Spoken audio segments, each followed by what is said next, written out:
Appellate division কালকে যে আদেশ দিয়েছে তাতে হাইকোর্ট ডিভিশনের আজকে যে অপারেটিভ পার্টটা বের হয়েছে সেটাও কিন্তু ইনঅপারেটিভ রয়েছে।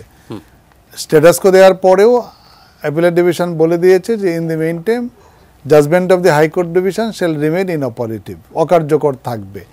সুতরাং সেটাও যদি করতে হয় তাহলেও করতে হবে 7ই আগস্টের পর, এবং পূর্ণাঙ্গ জাজমেন্ট যদি সেদিন প্রকাশ হয় তার আগে, তাহলে গভর্নমেন্ট থেকেও সিপি ফাইল করা হবে, আমরাও সিপি ফাইল করব, এবং অ্যাপিলেট ডিভিশন হয়তো এই মামলায় অ্যামিকাস কিউরিও নিয়োগ দিবেন। দিয়ে অ্যাপিলেট ডিভিশনের উদ্দেশ্য হচ্ছে এই বিষয়টা একটা চূড়ান্ত নিষ্পত্তি করে দেওয়া। এখন চূড়ান্ত নিষ্পত্তি কিন্তু এইভাবেই হবে যে আজকে হাইকোর্ট ডিভিশনের যে অপারেটিভ পার্ট বের হয়েছে সেটা যেহেতু ইনঅপারেটিভ রয়েছে, এই পূর্ণাঙ্গ জাজমেন্টটা বের হলে এই পুরো বিষয়টাই কিন্তু অ্যাপিলেট ডিভিশনকেই দেখতে হবে। আমি এর সাথে সংযোজন করতে চাই যে শিক্ষার্থীরা যে আন্দোলনটা করে যাচ্ছে তারা এখন নতুন করে বলছে যে এটা নির্বাহী বিভাগ থেকে তারা আদেশ চান, মাননীয় প্রধানমন্ত্রীর সাথে দেখা করতে চান, এবং মাননীয় প্রধানমন্ত্রী যেন একটি আশ্বাস দেন এবং নির্বাহী বিভাগের মাধ্যমে বিষয়টি সমাধান করেন অথবা কমিশন ফর্ম করেন। আজকে আবার আপনি বললেন যে পার্লামেন্টের জরুরি অধিবেশন বসি আইন, এটা নাহিদ ইসলামদের দাবি কিছুক্ষণ আগে জানিয়ে এসেছে, কিছু শুনলাম আমি, আপনি বললেন সেটা করতে হবে। ভাই দেখুন, আপনাকে আগে তো লেজিসলেটিভ প্রক্রিয়াটা বুঝতে হবে, এবং আদালতের প্রক্রিয়া, নির্বাহী বিভাগের প্রক্রিয়া, পার্লামেন্টের প্রক্রিয়া। এখন আন্দোলনটা এমন জায়গায় যে দাঁড়িয়েছে যে তিনটাকে একসাথে করে ফেলা হচ্ছে। আপনার প্রথম যে কোটা প্রথার সার্কুলার হয় সেটা কিন্তু 1972 সালে বিফোর সংবিধান প্রণয়নের আগেই এটা করা হয় একটা বিশেষ সার্কুলারের মাধ্যমে। এর পরবর্তীতে এই পর্যন্ত এটা নিয়ে যতগুলি সংশোধন হয়েছে, কারেকশন হয়েছে, বাড়ানো কমানো হয়েছে, মুক্তিযোদ্ধা কোটার বাইরেও অন্য কোটাগুলি কিন্তু বাড়ানো কমানো হয়েছে, এবং আমার জানা মতে একবার কমিশন ফর্ম করা হয়েছে, একবার কমিটি হয়েছে। সবগুলি হয়েছে নির্বাহী বিভাগের প্রজ্ঞাপনের মাধ্যমে, পার্লামেন্টের কোনো আইনের মাধ্যমে কিন্তু এটি হয় নাই। Number one.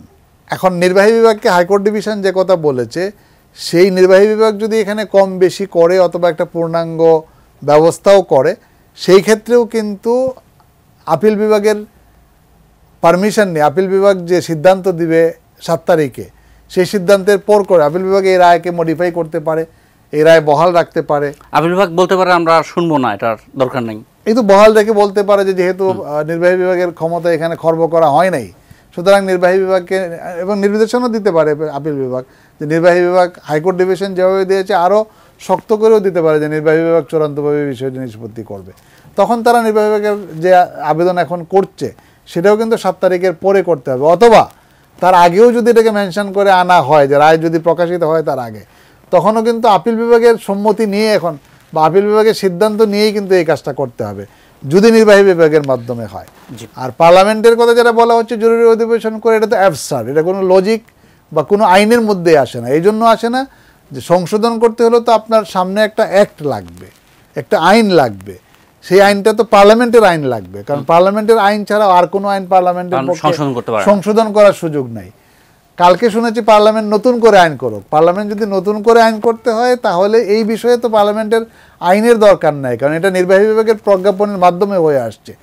আর নির্বাহী বিভাগ বা পার্লামেন্ট যাই কিছু করুক না কেন, এটা আগে নির্বাহী বিভাগের এখতিয়ারাধীন ছিল। এখন কিন্তু বিষয়টা 2018-র পরে যখন কোটা প্রথা বাতিল করে যে প্রজ্ঞাপন হলো, সেই প্রজ্ঞাপনটিকে যখন হাইকোর্ট ডিভিশনে রিটের মাধ্যমে মুক্তিযোদ্ধার সন্তান 7 জন মিলে রিট করলো, তখন কিন্তু বিষয়টি আদালতের বিবেচনায় দিন চলে আসলো, এবং এই রায়ের পরে যখন অ্যাপিলেট ডিভিশনে সরকার গেল এবং আমরা গেলাম, তখন বিষয়টি আপিল বিভাগের বিচারাধীন চলে আসে। এখন আপনি তো আপিল বিভাগের বিচারাধীন কোনো বিষয় নির্বাহী বিভাগ বিচারাধীন থাকা অবস্থায় কোনো সিদ্ধান্ত, আপনার ক্লায়েন্টদেরকে আপনি এটা বুঝাতে পারছেন না?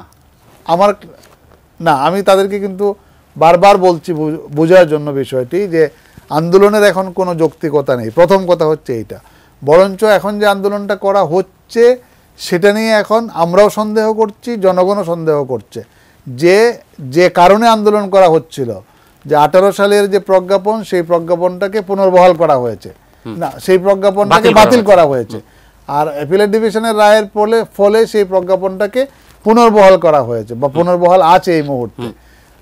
অনেকেই বলবে এটা তো 4 সপ্তাহের জন্য, তো 4 সপ্তাহ পরে তো আপনার মূল হিয়ারিং এর পরে যে আদেশ হবে তারপরে না আপনার পরবর্তী আন্দোলন। এখন তো আপনার আন্দোলনের কোনো কারণ নেই, তো যখন কোনো কারণ থাকবে না তখন যখন আপনি আন্দোলন করছেন তখন কিন্তু আপনার আর সাংবিধানিক অধিকার বলে আন্দোলন আর আপনার থাকছে না, বা জনমত আপনার পক্ষে থাকবে না। কারণ এর মাধ্যমে যে জনদুর্ভোগ বাড়ছে, এর মাধ্যমে যে যে জনদুর্ভোগ বা যে অস্থিতিশীলতার ঘটনাগুলি ঘটছে সেটার দায় কিন্তু শিক্ষার্থীদেরকেই নিতে